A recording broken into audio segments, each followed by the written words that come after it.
Hi friends, అంతా బాగున్నారా? ఈరోజు అయితే సీలింగ్లో వైర్లు అనేది లాగమాట. ఇది బెడ్రూము. ఈ బెడ్రూమ్లో 4 లైట్లు, అలాగే ఒక ఫ్యాను.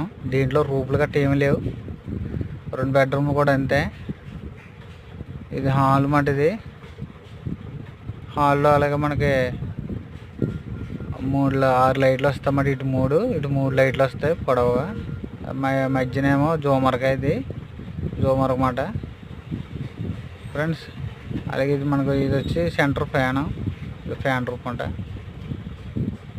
ఓకే, ఇదేమో ఇక్కడ బెడ్రూము. ఈ బెడ్రూమ్లో కూడా అంతే, సేమ్ 4 లైట్లు, ఒక ఫ్యాన్ అంతే. రూపులు గట్ట ఏం లేవు, పెద్ద ఓవరేం లేదు. చిన్న ఇల్లు మాట. ఇది సింపుల్గా లాగాం ఫ్రెండ్స్. ఈ విధంగా అయితే లాగాం. మన వీడియో లైక్ చేయండి. ఓకే, అందరికీ